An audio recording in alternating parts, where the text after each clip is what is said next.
एक एक पर बहुत जोर दिया है। कितनी बातें बाबा ने एक-एक बताई। तो हमने तो पहले ही उससे कुछ बातें ली हुई थी और आज के लिए हमने लिया था कि रीति रस्म और रीति रिवाज।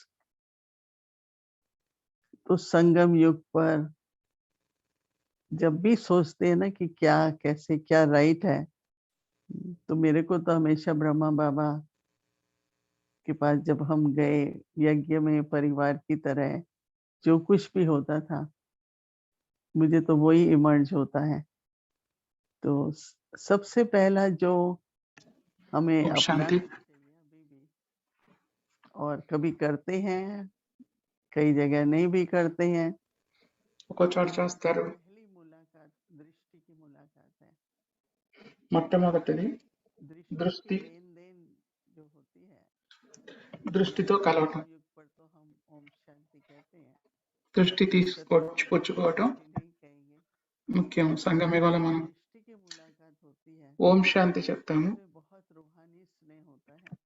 దృష్టితో कभी आपको దృష్టి किसी కలవటం, व्याकुलता అందులో या किसी के प्रति मन में भारीपन, చాలా ఆత్మీయత ఉంటుంది. वास्तविक भाव नहीं है, तो वो देखेंगे नहीं ना उसकी तरफ। तो जैसे कि ఆత్మిక इससे భావన हमें पता లేకపోతే चल सकता है చూడరు కదా. कि दृष्टि, रूहानी दृष्टि, आत्मिक दृष्टि की लेन-देन ఆత్మిక कैसे దృష్టి होती है। और उसके साथ-साथ ఇచ్చిపుచ్చుకోవటం చాలా బాగుంటుంది. वो जब हो जाता है तो अपना चेहरे में भी एक मुस्कान हो। बाबा ने कहा कि मन मुस्कुराए और चेहरा हर्षित रहे। तो బాబా वो भी చెప్తూ ఉన్నారు కదా, एक మనసు रीति है आपस में जब भी, నవ్వుతూ ఉండాలి, क्योंकि మొహంలో कई बार ऐसा సంతోషం होता है ఉండాలి कि అని, मुस्कुराते हैं तो दूसरा सोचता है आप खुश हैं, హర్షితంగా ఉండాలి అని. व्यर्थ सा अंकल भी चलने लगते हैं। మరి హర్షితంగా లేకపోతే चेहरा మిగతా हर्षित వాళ్ళు అనుకుంటారు, रहे, మీరు బాగున్నారా లేదా అనుకుంటారు. एकदम ठीक है।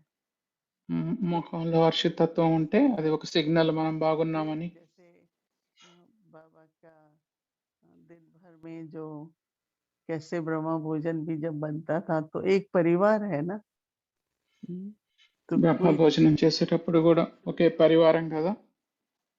तो आजकल तो आप लोग जाते हैं टेबल पर बैठ जाते हैं, ब्रह्मा भोजन मिलता है खा लेते हैं, बर्तन మేమైతే ఇంతకు ముందు బాగా ముందు వెళ్ళే వాళ్ళం. ఇప్పుడైతే మీరు వెళ్ళగానే కూర్చుంటారు, మరి భోజనం లభిస్తుంది, परंतु బట్టలు जब కూడా हम थे उस समय पर 2.25 సేవాదారులు के करीब तो थे ही। तो వాష్ ग्रुप చేస్తారు. होता था 10-12 का शुरू में, फिर बाद में 20-25 भी होते थे। तो बाबा बताते थे या जिनकी ड्यूटी होती थी कि आपको क्या-क्या करना है। 5 दिन బాబా संडे पहुँचते थे, फिर सैटरडे చెప్పేవాళ్ళు ఎవరు ఏం చేయాలో అని. सोमवार 5 రోజులు ఉండేవాళ్ళు. मंगल को क्या करना है, సోమవారం ఏం చేయాలి, మంగళవారం ఏం చేయాలి, అంత టైం టేబుల్ ముందే ఇచ్చేసేవాళ్ళు. ब्रह्म भोजन बनाते थे। ఒక్కసారైనా బ్రహ్మ భోజనం तो చేసేవాళ్ళం, उसमें తయారు बाबा చేసేవాళ్ళం. हमेशा पूछते थे, వెళ్ళినప్పుడు आज भी चलता है। బాబా అప్పుడు ఎప్పుడు అడుగుతూనే ఉండేవాళ్ళు, बाबा पूछते थे बच्चे क्या खाएंगे, పిల్లలు ఏం తింటారు. कि बाबा बताएंगे।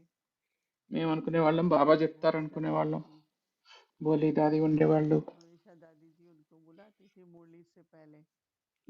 ఎప్పుడు దాదిజీని పిలిపించేవాళ్ళు మురళి కంటే ముందే. कि आज दिन भर में क्या ఒక్కోసారి ब्रह्म అమృత भोजन వేళ करेंगे। తర్వాత మరి రోజంతా బ్రహ్మ భోజనం ఏం చేస్తున్నారని क्योंकि दादी जी తెలుసుకునేవాళ్ళు. बड़ी हैं, उनको सब पता होता है ना। మరి ఎందుకంటే దాదీజీ పెద్దవాళ్ళు, వాళ్ళకి అన్ని తెలిసి ఉంటాయి सीजन కదా. का तो सबको पता होता है, సీజన్ గురించి कैसे అందరికీ తెలిసి रहेंगे, कैसे ఉంటుంది, ఎంత रहेंगे, అవసరం, ఎంత किसको आएगा नहीं ఖరీదవుతుంది, आएगा, ఎంతమందికి सब వస్తుంది चीजों రాదు, का ध्यान रखते हैं। అన్ని విషయాల ధ్యానాన్ని ఉంచుతూ का ब्रह्म भोजन రోజంతా है, బ్రహ్మ భోజనాన్ని फिर एक दिन చేస్తూ राइस ఉండేవాళ్ళు. करते थे, फिर एक दिन राइस करेंगे, मूंग मतलब सब वो निकाल के रखते थे बड़े बड़े ड्रम। అన్ని పెద్ద పెద్ద డ్రమ్ముల్లో తీసుకొచ్చి తీసుకొచ్చేవాళ్ళు. మేము కూర్చొని, మరి బ్రహ్మబాబా పిక్చర్ చూశారు కదా, साफ कर रहे हैं, बहुत अच्छा लगता था। బ్రహ్మబాబా కూడా శుభ్రం చేస్తూ कैसा एक परिवार का ఉండేవాళ్ళు. संबंध और स्नेह। చాలా లోతుగా పరివార సంబంధం ఉండేది. कर्मयोग అందరం కలిసి కూర్చొని కర్మయోగం చేసేవాళ్ళం. तीसरे दिन देखते थे कि మూడో రోజు చూస్తే कोई तकिए बनाने हैं, कुछ भी ఏం చేయాలంటే అది. एक दिन सिलाई का काम, ఇంకొక कोई हाथ రోజు से सिलाई करता था, कोई मशीन पे करता था।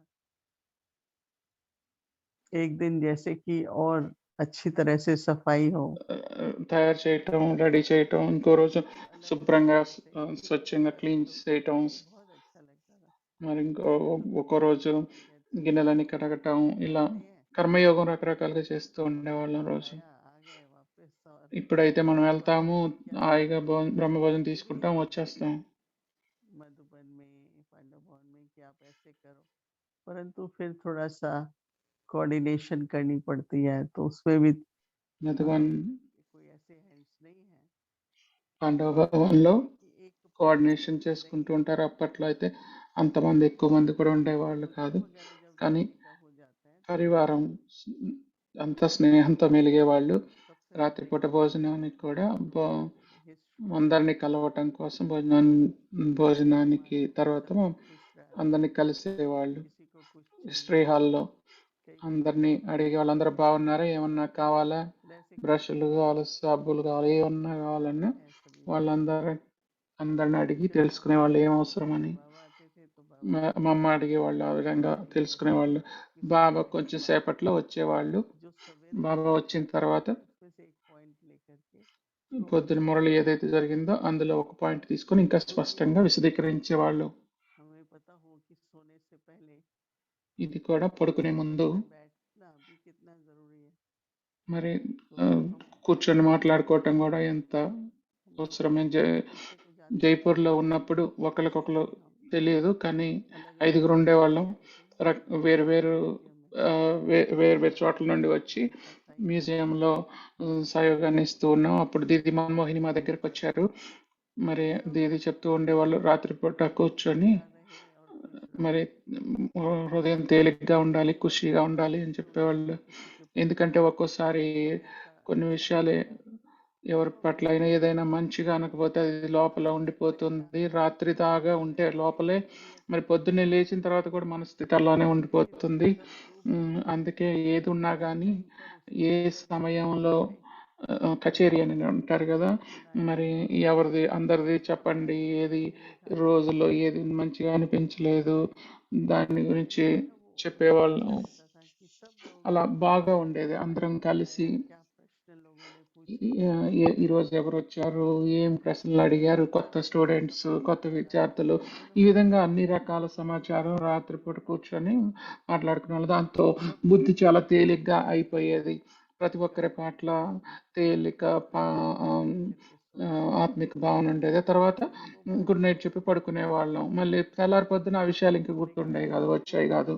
ऐसा उसका కానీ कहने का లేకపోతే अवसर नहीं मिला है। మరి అలా చెప్పటానికి, ఇంకోళ్ళకి వినిపించి షేర్ చేసుకోవటానికి మనకు అవకాశం రాకపోతే అది లోపలే ఉండిపోతుంది. कह మరి सकते రెండో हैं రోజు కూడా అదే वो గుర్తొస్తుంది, स्पष्ट మళ్ళీ नहीं గుర్తు हुआ రావచ్చు. ఎందుకంటే అది స్పష్టం అవ్వలేదు కదా మనకు ఆ విషయం तो बहुत ఎక్కడ ఎలా తీయాలని.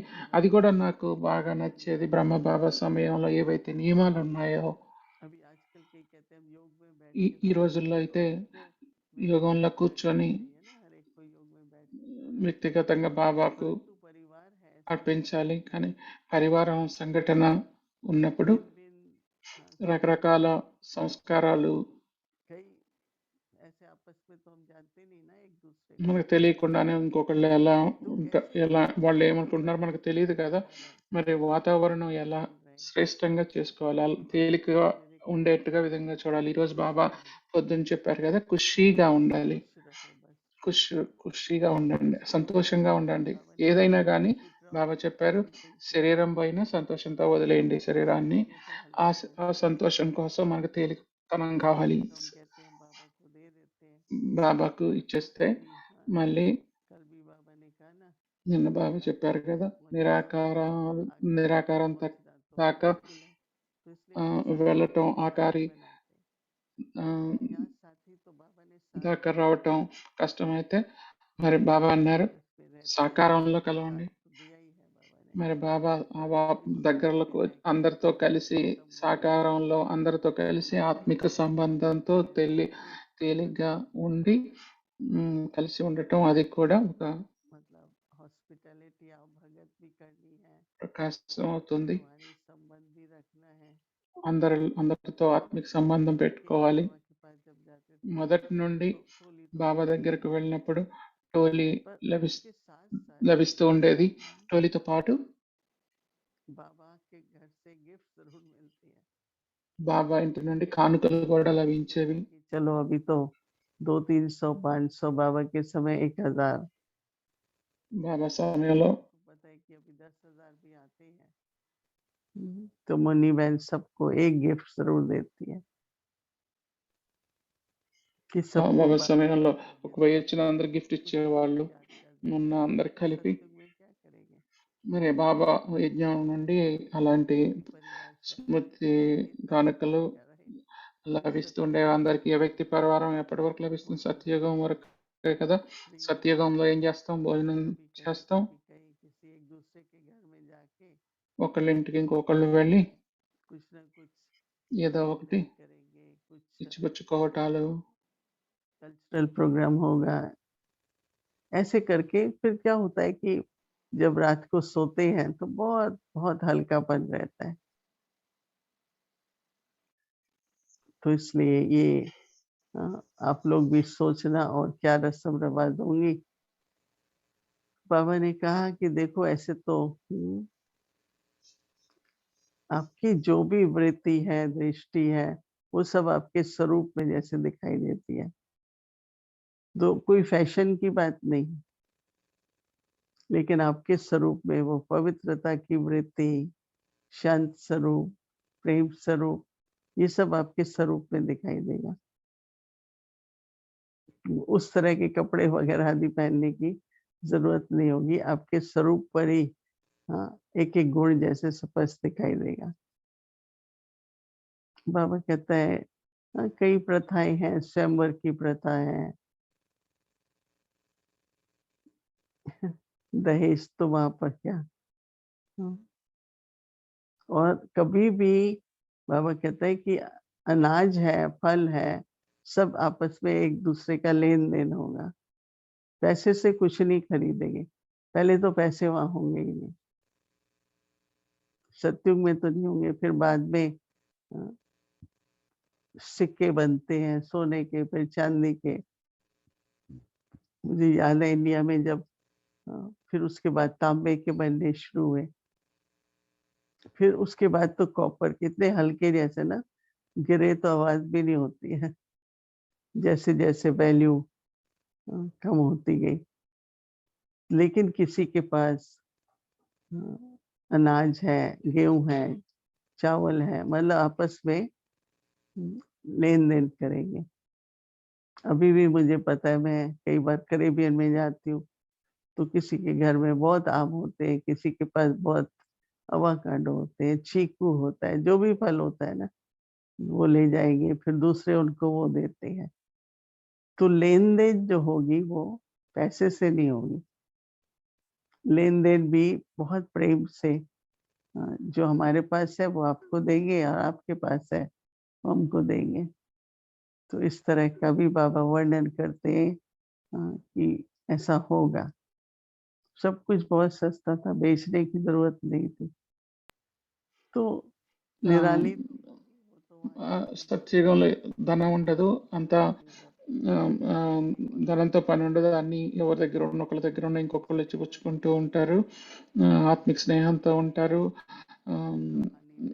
తర్వాత బంగారు నాణాలు వచ్చాయి, తర్వాత తామ్ర నాణాలు వచ్చాయి, రాగి నాణాలు, ఆ తర్వాత అలా విలువ తగ్గిపోతూ వచ్చింది. ఇక్కడ కూడా ఒక చోట అలానే జరుగుతుంది. ఇలా మనం ఆత్మికంగా ఒకరితో ఒకళ్ళు కలిసి ఉంటే తేలిగ్గా ఉంటుంది మన సంశాంతి.